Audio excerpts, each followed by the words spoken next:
Bien, vamos ahora a leer la palabra de Dios en el libro del Apocalipsis. Apocalipsis, en el capítulo 1.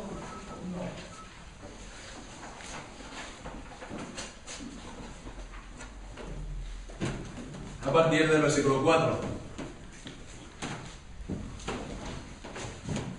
Dice así la palabra del Señor. Juan, a las 7 iglesias que están en Asia, gracia y paz a vosotros, del que es, y que era, y que ha de venir, y de los 7 espíritus que están delante de su trono, y de Jesucristo, el testigo fiel, el primogénito de los muertos, y el soberano de los reyes de la tierra, al que nos amó y nos lavó de nuestros pecados con su sangre, y nos hizo reyes y sacerdotes para Dios su Padre. A Él sea la gloria e imperio por los siglos de los siglos. Amén. Y aquí que viene con las nubes, y todo ojo lo verá, y los que los traspasaron, y todos los linajes de la tierra harán lamentación por él. Sí, amén. Yo soy el Alfa y la Omega, principio y fin, dice el Señor, el que es, y que era, y que ha de venir, el Todopoderoso. Amén. La semana pasada comenzamos a considerar este libro del Apocalipsis y espero pues que hayamos podido ver bien pues primero la importancia de este libro, la importancia de leerlo, de estudiarlo bien, de comprenderlo y de guardarlo. Veíamos esa bienaventuranza, esa bendición prometida en el libro, al inicio del libro, y que continúa a lo largo de todo el Apocalipsis.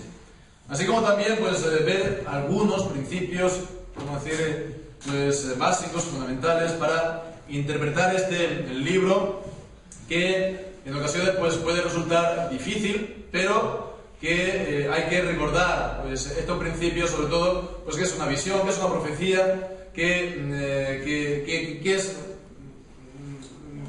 muy simbólico, que utiliza muchos simbolismos y que sobre todo, veíamos, está lleno de la palabra de Dios, del Antiguo Testamento y también del Nuevo Testamento. Entonces, que se tiene que, sobre todo, interpretar con la ayuda de toda la Biblia. Bien, pues entonces vemos que de la misma manera que, no es lo mismo, ¿verdad? No es tan interesante el leer una receta que ponerse a cocinar, ¿no? O que estar leyendo el libro de instrucciones a ponerse a montar el armario o el mueble. Pues entonces sin duda que va a ser mucho mayor gozo para nosotros el pasar directamente sin más preámbulos a tratar el libro del Apocalipsis en estos versículos que hemos leído. Y a partir del versículo 4 hasta el 8, lo que hemos leído, ¿qué es lo que nos encontramos aquí? Si en los versículos del 1 al 3 Juan se estaba presentando a sí mismo, ¿verdad?, a sus destinatarios, pues aquí él se está dirigiendo, el apóstol Juan, a sus destinatarios. Y bien, pues entonces de lo que dice aquí podemos ver lo que Dios dice cuando dirige, cuando envía su revelación, cuando dirige, envía la palabra de Dios a la gente. Leemos en el versículo 4: Juan, a las 7 iglesias que están en Asia. En Asia evidentemente no es el continente de Asia, ¿no? Asia era una región administrativa del Imperio Romano, estaba al oeste de lo que es hoy Turquía. Y bien, ¿cuáles son estas 7 iglesias? En el versículo 11 lo leemos, dice: yo soy el Alfa y el Omega, escribe en un libro lo que ves y envíalo a las 7 iglesias que están en Asia: a Éfeso, Esmirna, Pérgamo, Tiatira, Sardis, Filadelfia y Laodicea. Entonces, recordemos que Juan estaba en una isla, en Patmos, estaba desterrado, exiliado políticamente, como exiliado político ahí en esa isla de Patmos. Y esa isla de Patmos está más o menos aproximadamente a unos 90 kilómetros de Éfeso. Éfeso era una ciudad que estaba en la costa, ¿no? Bien, pues entonces estas iglesias de estas ciudades en Asia, pues, bueno, eran iglesias de aquella zona, de aquella misma zona, de la zona de Éfeso. Entonces, es interesante también pues, tenerlo presente. Si nos imaginamos por un momento las agujas del reloj, ¿no? Un reloj de estos antiguos, ¿no? Con manecillas de los que todavía quedan, ¿no? Pues entonces, si tomamos Éfeso, ¿no? Como la ciudad que está al sur, pongamos la manecilla que está marcando a las 6, ¿no? A las 6 de la tarde, pues entonces el orden de estas iglesias pues está siguiendo el orden de las manecillas del reloj. Se comienza pues por Éfeso al sur y va subiendo la costa al norte, siempre en este mismo orden, tal como lo encontramos aquí.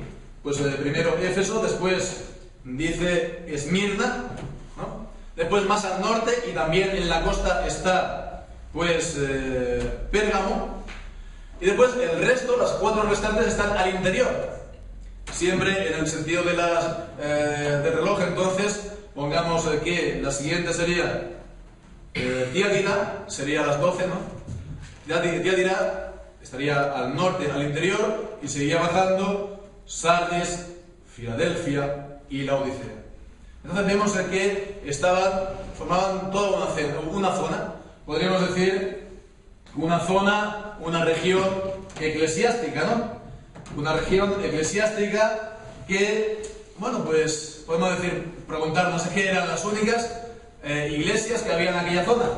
Pues sin duda no, porque encontramos que, por ejemplo, en Hechos capítulo 20 y versículo 15, allí aparece la ciudad de Mileto. Detalles de Mileto, pues la ciudad de Mileto, y dice que habiendo hecho escala en Troglio, al día siguiente llegamos a Mileto, porque Pablo se había propuesto pasar de largo a Éfeso, y después, versículo 17, enviando pues desde Mileto a Éfeso, hizo llamar a los ancianos de la iglesia. Vemos que estaba muy cerca de Éfeso, que Pablo estaba en Mileto, hizo pues llamar a los ancianos de la iglesia de Éfeso. Estaba pues a pocos kilómetros, unos 80 o así. Y bien, pues encontramos también la misma en la misma ciudad, por ejemplo, en 2 Timoteo capítulo 4 versículo 20. Así pues, son 7 iglesias. Entonces lo que decimos, ¿no? ¿Por qué 7? ¿Por qué 7 iglesias? ¿Por qué no más? ¿Por qué no menos? Por el simbolismo del número 7, sobre todo en Apocalipsis, ¿no? Que está representando la plenitud de las iglesias. Todas las iglesias. Primero de aquella zona, primero de aquella región de Asia, pero después de todas las iglesias. La iglesia universal, podemos decir la iglesia, si lo entendemos bien, católica, ¿no? En el sentido de universal. La iglesia universal, en todos los lugares, en todas las épocas. Entonces, cada carta, como veremos en el capítulo 2 y capítulo 3, Jesucristo escribe una carta a cada iglesia y está hablando de las circunstancias, del momento que está viviendo aquella iglesia en particular. Pero vemos que no es solamente para esta iglesia, sino que es para todas las iglesias. Hemos leído al inicio del culto, en el capítulo 4 de Colosenses, y decía pues que la carta que había escrito Pablo a la iglesia de Colosas, que la lea también en Laodicea, que por cierto ella también sale aquí, ¿no? Era una de estas iglesias de Apocalipsis, y que la de Laodicea la lean también en Colosas. Así, por lo tanto, estas iglesias, estas cartas en Apocalipsis eran pues no solamente para esa iglesia en particular, sino para todas las iglesias, y también por eso estamos nosotros leyéndola y estudiándola y aplicándola a nosotros. Es para toda la iglesia. Por tanto, entonces vemos que el Señor envía su palabra a toda su iglesia, porque el Señor solamente tiene, como decimos, una sola iglesia.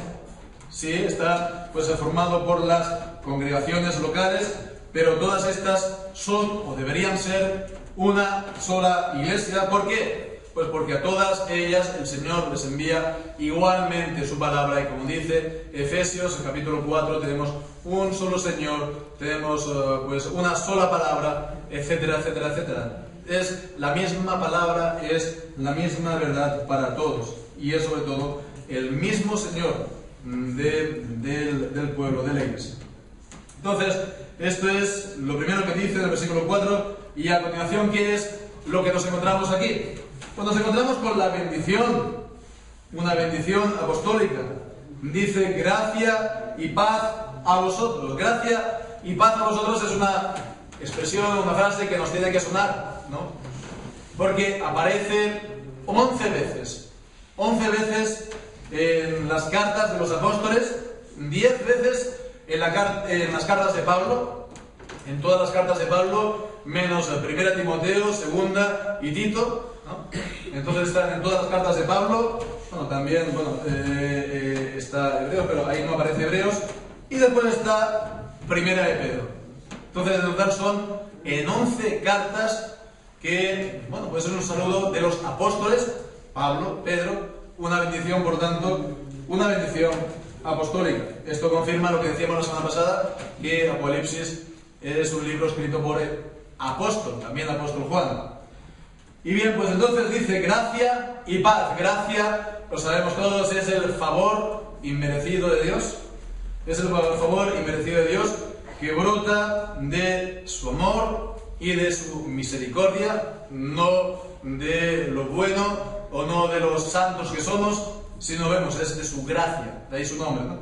Y la paz es el resultado de la gracia de Dios. Tener paz primeramente con Dios, ¿no? Por su gracia, como dice Romanos capítulo 5, justificados pues por la fe, tenemos paz para con Dios por medio de nuestro Señor Jesucristo. Paz con Dios, paz también con el prójimo, porque al ver pues como el Señor ha tenido misericordia de nosotros, nosotros también podemos llegar a tener misericordia de los que nos han ofendido, ¿verdad? Tener pues paz así en general con la vida. Muchas veces estamos como que la vida nos debe algo, o que nosotros debemos algo a la vida, o también tener paz con nosotros mismos. Tener paz con nosotros mismos, todo esto gracias a la gracia, valga la redundancia, y la misericordia de Dios. Y esto, por lo tanto, este deseo, gracia y paz, es la bendición apostólica. La bendición de los apóstoles a los cristianos y a las iglesias. Y esta bendición no es solamente un deseo.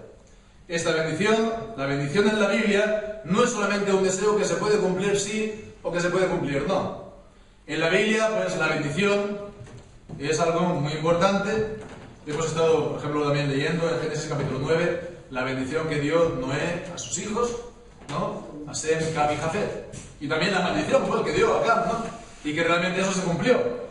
También tenemos pues la bendición, es también pues eso, muy importante, la bendición del padre, de los padres. Noé, Abraham, Isaac, Jacob, en el libro de Génesis, vemos aquí realmente esto marcaba el carácter y el destino de estos hijos. Y bien, pues vemos que en el Nuevo Testamento igual, no es solamente un deseo que se puede cumplir sí o que se puede cumplir no, sino que realmente pues es una realidad. Leemos en Lucas, en capítulo 10, versículos 5 y 6,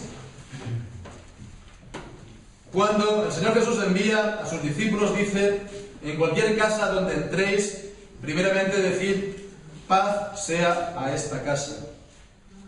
Y si hubiera allí algún hijo de paz, vuestra paz reposará sobre él, y si no, se volverá a vosotros. Entonces vemos que la paz realmente viene, que hay un deseo sincero de que la paz venga y que, bueno, viene, pero que si la persona es infiel, o que es ingrata, o es desleal, o no recibe la palabra, pues entonces esa paz se vuelve, esa paz vuelve otra vez pues a quien la pronunció. Entonces vemos, esto es algo tremendo, que el Señor envíe su bendición sobre las vidas, sobre nuestras vidas, sobre nuestras familias, sobre nuestra congregación, sobre nuestra nación incluso. Y bien, pues esto, después de haber tenido tratos con nosotros, esta bendición se vaya, desaparezca o se esfume, porque hemos sido probados, como dice la palabra de Dios, y hemos sido hallados faltos. Así pues, el Señor nos guarde y que verdaderamente pues recibamos esta gracia y esta paz, ¿no? Siendo hijos de gracia y de paz, como hemos leído en Lucas capítulo 10.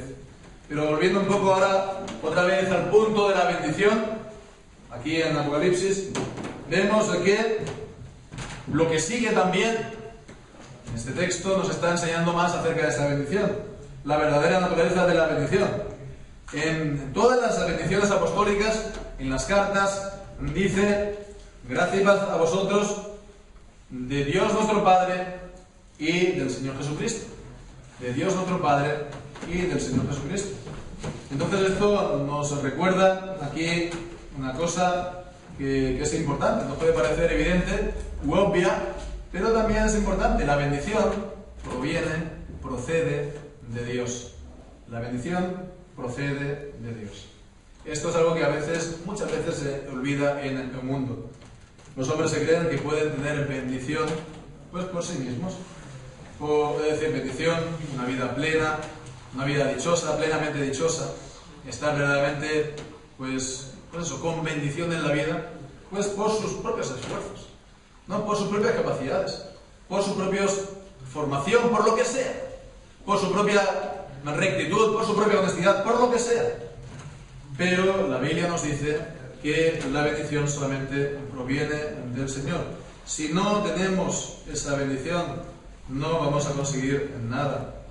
Como nos dice el Salmo 127, el Salmo 127, que dice: si Jehová no edificare la casa, en vano trabajan los que la edifican. Si Jehová no guardare la ciudad, en vano vela la guardia. Por demás es que os levantéis de madrugada y vayáis tarde a reposar, y que comáis pan de dolores, pues que a su amado dará Dios el sueño.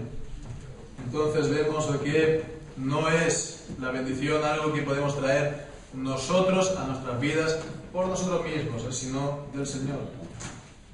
Pero otras personas pues sí quieren tener pues bendición y son, entre comillas, religiosas, ¿no? Pero piensan que van a traer bendición o van a recibir bendición a lo mejor de cosas, ¿no? De amuletos, ¿no? De cosas que guardan y que eso le va a traer buena suerte, es decir, bendición. U otros, pues que le va a traer bendición personas, sí, personas, pero que no son Dios. Entonces pues dicen unos a otros que la Santa Cruz, por ejemplo, te bendiga, o que la Virgen te bendiga, o que el Santo tal, o que el Santo cual te bendiga. Bueno, pues solamente Dios da bendición. Solo Dios da bendición. Solamente Dios. Porque si ponemos nuestra confianza en las cosas o incluso en las personas, eso solamente Dios, el único todopoderoso y el único que puede traer bendición a la vida de las personas. Porque decimos solo Dios. Porque de hecho, ¿qué es la bendición? ¿Qué es la bendición en la Biblia? Pues la bendición es, leemos en Números capítulo 6, poner el nombre de Dios en la vida de las personas. Poner el nombre de Dios. Números capítulo 6 y versículo 27 es la bendición sacerdotal, la bendición arónica de Aarón y de sus descendientes. Jehová te bendiga y te guarde, etcétera, etcétera. Y leemos: y pondrán mi nombre sobre los hijos de Israel, y yo los bendeciré. La bendición es poner el nombre de Dios en la vida de las personas. El nombre de Dios, o el nombre en la Biblia, representa a la persona, nos habla de la persona, nos dice tal y como ella es. Nos puede decir pues sus rasgos más importantes, incluso su esencia. Entonces vemos que aquí la bendición siempre está seguida del nombre de Dios. Y en Apocalipsis, aquí en el versículo 4, leemos lo mismo. El nombre de Dios. Dice primero, del que es, y que era, y que ha de venir. Del que es, y que era, y que ha de venir. Evidentemente aquí está hablando de Dios, y está hablando del Dios eterno, que es, que era, y que ha de venir. ¿Verdad? Entonces aquí está hablando primeramente al estilo un poco de los judíos, hebreos, porque ellos, para expresar una idea, un concepto, lo está presentando pues por sus partes. Por ejemplo, cuando dice que Dios creó el universo, no dice que Dios creó el universo, dice que Dios creó los cielos y la tierra. Bien, pues para presentar la idea de que Él también es el Dios eterno, el que era, el que es y el que ha de venir. Pero, sobre todo, nos está hablando del significado del nombre Jehová. El nombre Jehová, en el Antiguo Testamento leemos en Éxodo capítulo 3, versículo 14, el pasaje cuando Dios se aparece a Moisés en la zarza, y ahí leemos: le pregunta en el versículo 13 Moisés a Dios, ¿cuál es tu nombre?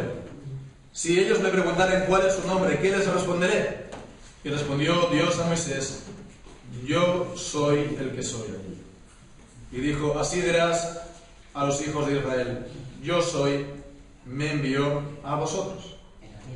Entonces es también a tener en cuenta que, de hecho, el Targum fue pues una de las traducciones del hebreo, pero al arameo, el Antiguo Testamento en arameo. Un Targum, que es el Targum de Jerusalén, pues precisamente está traduciendo pues esto mismo, así de esta manera: el que soy, el que era y el que ha de venir.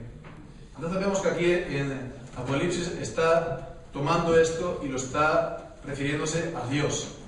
Dios del Antiguo Testamento, Jehová, es exactamente igual que el Dios del Nuevo Testamento, Jehová. Muchas veces, sobre todo pues en la teología liberal, ¿no? Pues el Dios del Antiguo Testamento es el malo, el Dios del Nuevo Testamento es el bueno. No, es el mismo, Jehová de los ejércitos, tanto en el Antiguo como en el Nuevo Testamento. Aquí, en este versículo 4, está refiriéndose a Dios Padre. Pero si seguimos leyendo, en el versículo 8 está refiriéndose a Jesucristo. Yo soy el Alfa y la Omega, principio y fin, dice el Señor, el que es, y que era, y que ha de venir, el Todopoderoso. Y más, de manera más clara aún, versículo 11, yo soy el Alfa y la Omega, el primero y el último. Vemos. Escribe en un libro lo que ves y envíalo a las 7 iglesias. Y entonces sigue leyendo, sigue diciendo, me volví a ver la voz de quien hablaba, de quien decía esto, y vio pues la visión de Jesucristo glorificado. Entonces vemos, Dios Padre es el que era, el que es, el que ha de venir, Jehová. Y Jesucristo también es Jehová, el que era, el que es y el que ha de venir. Con lo cual vemos que aquí está hablando de que Dios es trinitario, que hay una trinidad de personas en Dios, y que la bendición, vemos, nos viene de Dios, pero también de cada persona de la Trinidad, del Padre y del Hijo. Y de hecho también aquí encontramos al Espíritu Santo.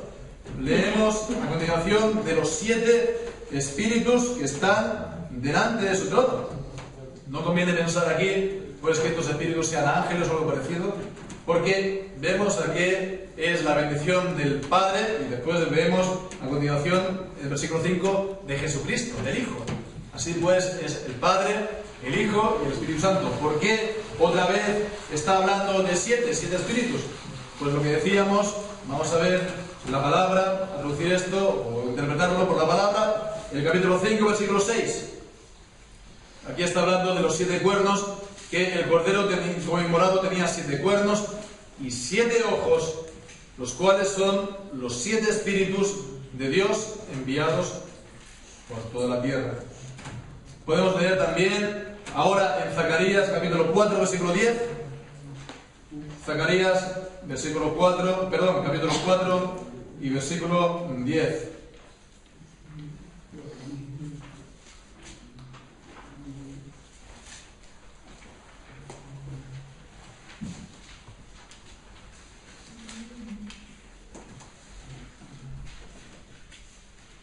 Porque los que menospreciaron el día de las pequeñeces se alegrarán y verán la plomada en la mano de Zorobabel. Estos son los ojos de Jehová que recorren toda la tierra.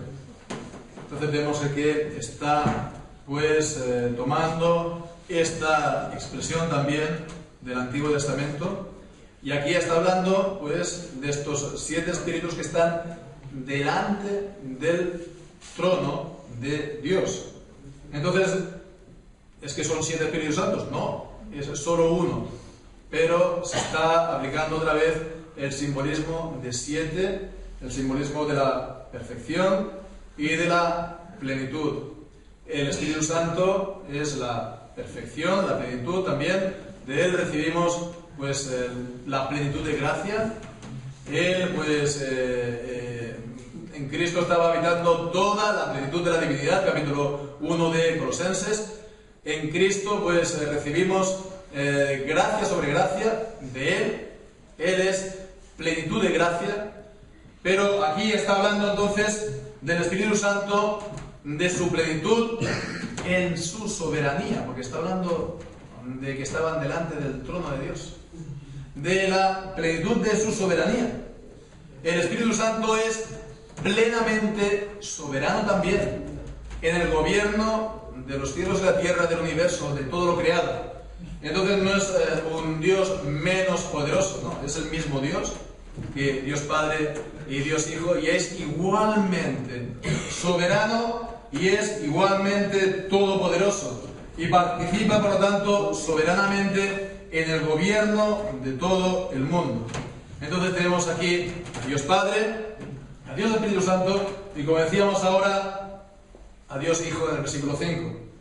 Continúa diciendo, y de Jesucristo. Y a continuación está hablando de títulos, está hablando más bien de títulos que de atributos. Títulos, y dice primeramente el testigo fiel.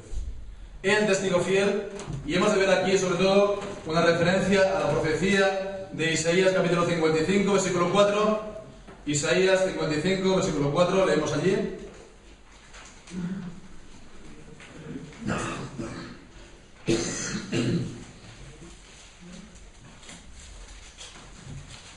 Está hablando del futuro Mesías, y dice de aquel descendiente, el hijo de David. Versículo 4: He aquí que yo lo di por testigo a los pueblos, por jefe y por maestro a las naciones. Testigo. Entonces está hablando aquí entonces de que Él, como mediador de Dios, Él es quien nos da la revelación de Dios. Dice, Él es dado como maestro a las naciones. Él da la revelación de Dios, la palabra de Dios a las naciones. Por eso es el profeta, con mayúscula, el profeta de Dios. En el monte de la transfiguración leemos del Evangelio que estuvo Jesucristo rodeado de Moisés y de Elías, del que trajo la ley y el representante por excelencia de los profetas. Y se oyó la voz del cielo y dijo, este es mi hijo amado, en quien tengo complacencia, a él oí. Él es el profeta verdadero, es el profeta verdadero que trae la plenitud de la revelación de Dios. Por eso en Hebreos capítulo 1 dice, podemos leer ahí, que Dios en otro tiempo ha hablado de otras maneras, de muchas maneras, a los padres. Leemos allí entonces, en Hebreos 1.1, Dios ha hablado, habiendo hablado muchas veces y de muchas maneras, en otro tiempo, a los padres con los profetas, en el Antiguo Testamento, habiendo hablado de distintas maneras, de sueños, visiones, etcétera, etcétera, ahora, en estos postreros días, nos ha hablado por el Hijo, a quien constituyó heredero de todo, por quien en sí mismo hizo el universo. Bien, entonces vemos que Él es el testigo que nos trae la revelación que es verdadera. Por eso habla del testigo fiel. Él, es a quien tenemos que escuchar. A Él tenemos que oír. A precio que sea. ¿Verdad? Imaginémonos, ¿no?, que estamos en casa y queremos pues ver el documental que nos gusta a nosotros, pues no sé, de la naturaleza, o de la antigüedad, o de lo que sea, ¿no? De deportes. Lo queremos porque es lo que nos gusta. Y bien, pues entonces suena el teléfono, entonces un hijo o una hija se pone a hablar ahí media hora con el teléfono. Y al otro hijo que le gusta la música se pone a tocar el piano. Y a otro hijo pues se pone a escuchar música con el ordenador, ¿verdad? De internet. Y otro a pasar pues la aspiradora para el comedor de casa, a aspirar aquí las alfombras, ¿no? Entonces, ¿cómo vamos nosotros a escuchar aquí y a ver nuestro documental? ¿Qué vamos a hacer? Pues evidentemente decir que todo el mundo se vaya, para que yo pueda, o nosotros podamos estar viendo este documental. Pues es exactamente igual. Hemos de dejar de escuchar toda otra voz que quiera interferir, o que interfiera, o que compita con el Señor Jesucristo. Y a veces hemos de dejar de escuchar otras voces que no sean la del Señor Jesucristo, que no nos dejen oír su voz. Entonces, porque Él es el testigo fiel, porque su revelación es verdadera, al contrario que lo que digan los demás, los hombres, en los hombres, como mucho, encontraremos mezcla de verdad, juntamente con error. Pero con Jesucristo es la plenitud de la verdad en todo cuanto dice. Él es el testigo fiel. Él, a continuación, dice, es el primogénito de los muertos. Aquí tenemos otra referencia directa, esta vez al Colosenses capítulo 1, versículo 18. Colosenses capítulo 1, versículo 18. Y leemos, Él es Jesucristo, la cabeza del cuerpo, que es la iglesia, el que es el principio, el primogénito de entre los muertos. El primogénito de entre los muertos, para que todo tenga la preeminencia. Y esto pues evidentemente está diciendo que Él fue el primero en resucitar. Hubo personas a lo mejor que no pasaron por la muerte, caso Enoc, caso Elías, pero Él fue el primero en resucitar. Él, siendo Dios hecho hombre, Él murió verdaderamente en su humanidad, y al resucitar verdaderamente entonces trajo una nueva creación. Hizo irrumpir la vida sin final. Y Él, por su muerte y por su resurrección, venció a la muerte y trajo una nueva creación sin la muerte. Primera de Corintios capítulo 15, podemos leer allí versículos 20 al 24. Primera de Corintios 15, 20, dice: mas ahora Cristo ha resucitado de los muertos, primicia de los que durmieron deshecho, porque por cuanto la muerte entró por un hombre, también por un hombre la resurrección de los muertos. Porque así como en Adán todos mueren, también en Cristo todos serán vivificados, pero cada uno a su debido tiempo. Cristo las primicias, luego los que son de Cristo en su venida. Luego el fin, cuando entregue el reino a Dios y Padre, cuando haya suprimido todo dominio, toda autoridad y potencia, porque es preciso que Él reine hasta que haya puesto a todos sus enemigos bajo el estrado de sus pies, y el postrer enemigo que será destruido es la muerte. Entonces, su muerte y su resurrección hace segura la victoria de la vida sobre la muerte, y trae por lo tanto pues una nueva creación, y Él es la cabeza de esta nueva creación. Y bien, pues nos dice a continuación otro nuevo título. Dice que es el soberano de los reyes de la tierra. Soberano de los reyes de la tierra, o tal vez más literalmente como tenía la Reina Valera hasta 1909, Reina Antigua, el príncipe de los reyes de la tierra. El príncipe de los reyes de la tierra, porque en hebreo es de la misma familia que la palabra principio. En hebreo, en Juan capítulo 1, en el principio era el verbo. El verbo era con Dios y el verbo era Dios. Entonces vemos también la relación de en principio con príncipe. Entonces, Cristo, vemos, es el príncipe. Más adelante, en Apocalipsis, el Rey de Reyes, el Señor de los Señores. Entonces Él es el Rey, vemos, de toda la creación. Él es el Rey de todas las cosas. Jesucristo no es como algunos de estas casas reales, ¿no?, que están en exilio o que son pretendientes, que lo único que hacen es pasearse por toda Europa o por un país para otro, pero que no gobierna sobre ningún país. No, Cristo verdaderamente gobierna. Leemos de nuevo también en Hebreos capítulo 1, versículo 3, que Él, siendo el resplandor de su gloria, de la gloria de Dios, la imagen misma de su sustancia, ¿y quién? Está hablando Jesucristo. ¿Quién sustenta todas las cosas con la palabra de su poder? Cristo ejerce el gobierno, sustenta todas las cosas, dirige, podemos decir, la providencia de Dios en todas las cosas. Es el Rey soberano del universo, Cristo. Él es el Rey de la creación. Él tiene el poder, porque está sentado a la diestra de Dios Padre. Él es Dios, y Él además tiene todo el derecho, por cuanto también es Dios. Entonces vemos, Él tiene todo el gobierno. Y esto no anula, pues, que haya también reyes humanos, ¿no? Reyes humanos o gobernantes o magistrados, ¿no?, independientemente de la forma de gobierno que ésta sea.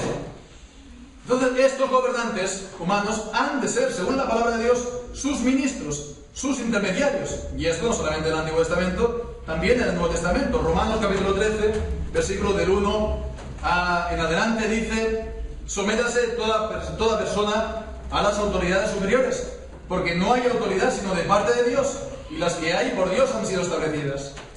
De modo que el que se pone la autoridad a lo establecido por Dios resiste, y los que resisten acarrean condenación para sí mismos. Y dice en el versículo 3: porque los magistrados no están para infundir al temor al que hace el bien, sino al mal.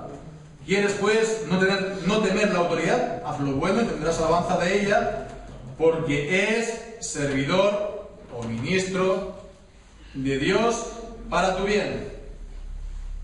Pero si haces lo malo, teme, porque no en vano lleva la espada, pues es servidor, dice, de Dios, de nuevo, vengador para castigar a lo que hace lo malo.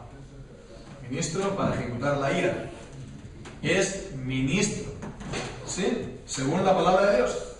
Con lo cual, si estos gobernantes, pues, se someten al reino de Cristo, si estos gobernantes lo reconocen, pues, se reconocen a sí mismos como sus vasallos, Cristo los reconocerá también como a sus siervos.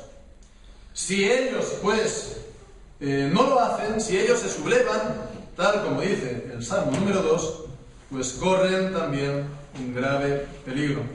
Dice el Salmo 2, y leemos, sabéis lo que dice, ¿no?, cuando dice que ¿por qué se amotinan las gentes? ¿Por qué los pueblos piensan vanidades? Los príncipes consultarán y dirán: rompamos las cuerdas de sobre nosotros. Y al final del Salmo dice, versículo 10: oh reyes, sed prudentes, admitid amonestación, jueces de la tierra, servid a Jehová con temor y alegraos con temblor. Honrad al Hijo, honrad al Mesías, honrad a Cristo, para que no se enoje y perezcáis en el camino. Y esto es algo que se tiene que hacer ahora, ¿verdad? No en el cielo. No, en el cielo pues no habrá naciones.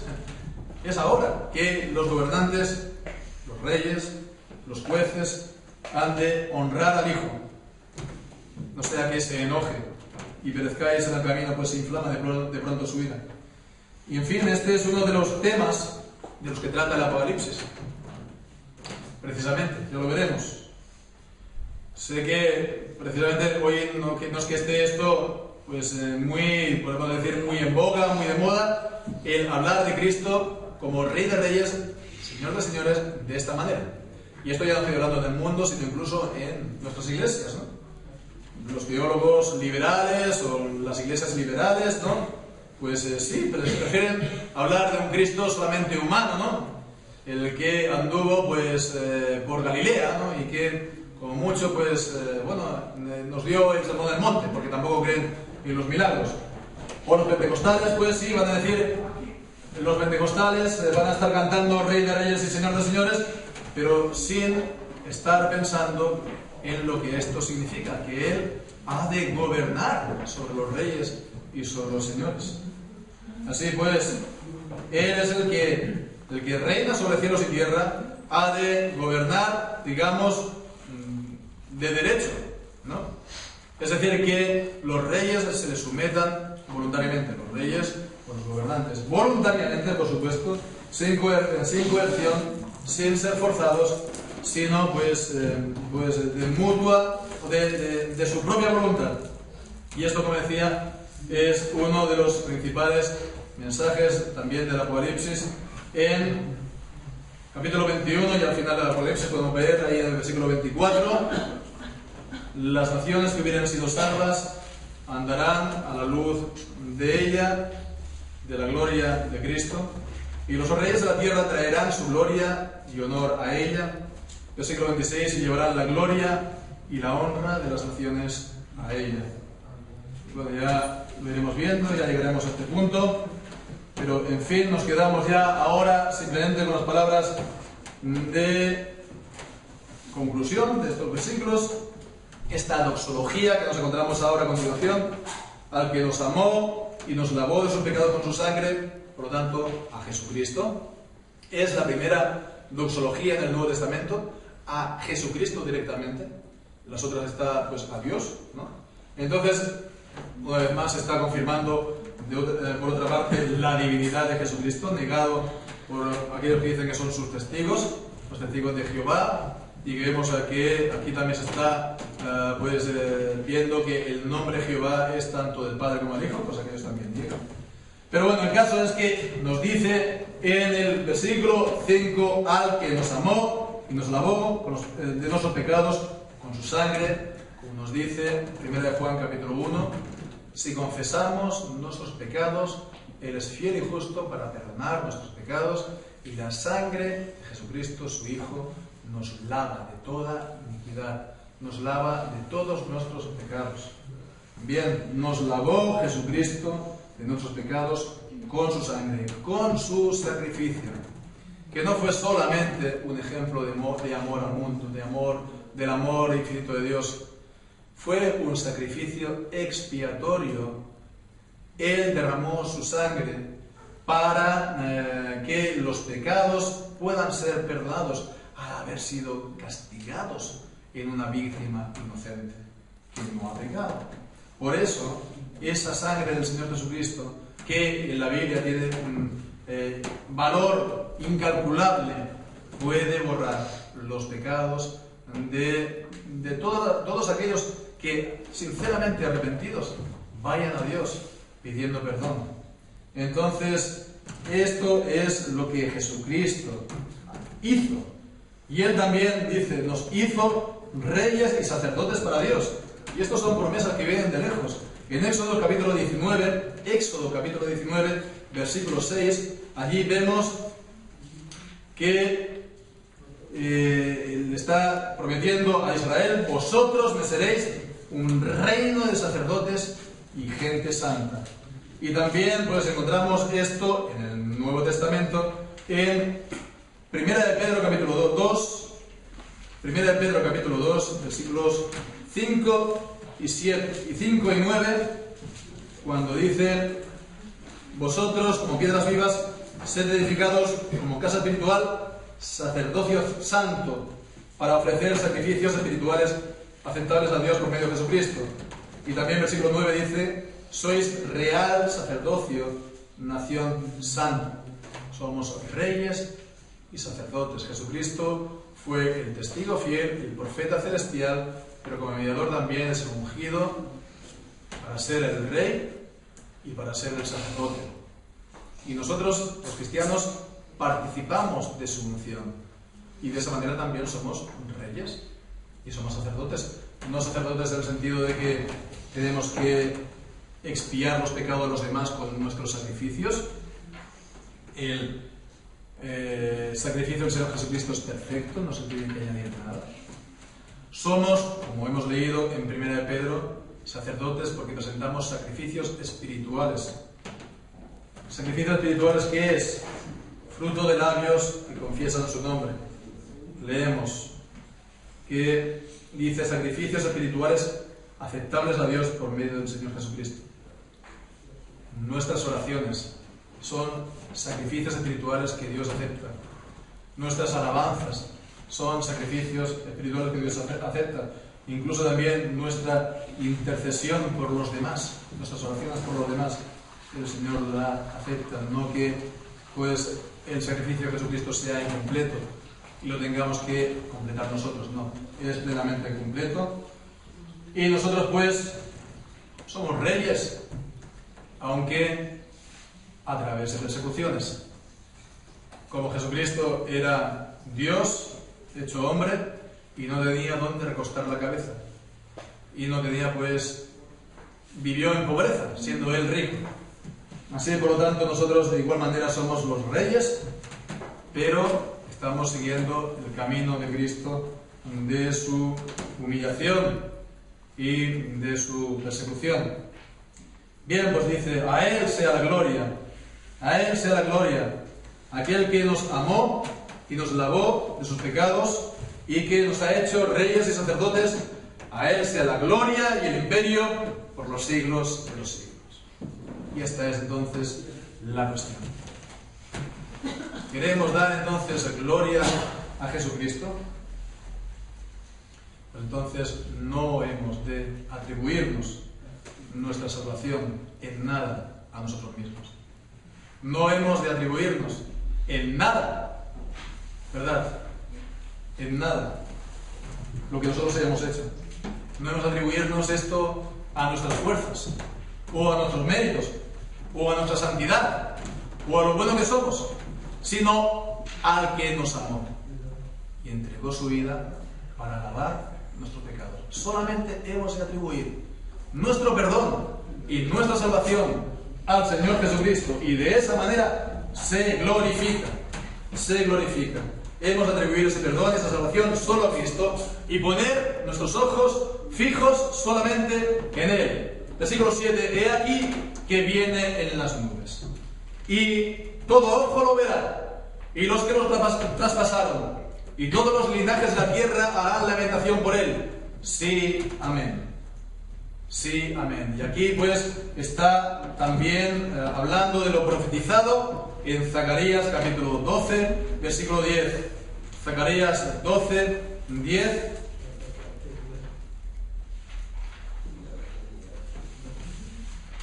Dice, derramaré sobre la casa de David y sobre los moradores de Jerusalén espíritu de gracia y de oración, y mirarán a mí, a quien traspasaron, y llorarán como se llora por hijo unigénito, y afligiéndose por él como quien se aflige por primogénito. Aquí está hablando pues Apocalipsis, que todo ojo lo verá un día. Y todo ojo lo verá un día, pues cuando el Señor Jesucristo venga. Y entonces todos harán lamentación por Él. Todos harán lamentación también por sus pecados. Entonces hay que mirar a Jesucristo ahora solamente para pues lamentar, ¿sí? Como hemos leído en Zacarías, nuestras faltas y nuestras transgresiones. Para mirar al que fue traspasado, ¿verdad? Y clavado en la cruz para que los pecados sean perdonados. Y de esa manera podamos lamentar las faltas y los pecados que hemos cometido y recibamos de Él solamente pues la salvación. Si no se hace esto ahora, todo ojo lo verá igualmente en el día de su regreso. Entonces se lamentarán, sí, se lamentarán aquellos que hoy día no se hayan lamentado de sus pecados al mirar al crucificado, al Jesucristo. Entonces miremos todos a nuestro Señor Jesucristo, al crucificado en la cruz, para lamentar esos pecados y recibir de nuevo la gracia y la misericordia y el perdón de Dios, y podamos de esta manera glorificar a Jesucristo, solamente a Él por nuestra salvación. Él es el alfa y la omega. Él es el principio y el fin. Él es la primera palabra y la última palabra en todas las cosas y en la salvación. Él es el propósito de todas las cosas. Todas las cosas concurren para su gloria. Pues que así sea. A Él sea la gloria, juntamente con el Padre y con el Hijo, por los siglos de los siglos. Amén. Amén. Amén.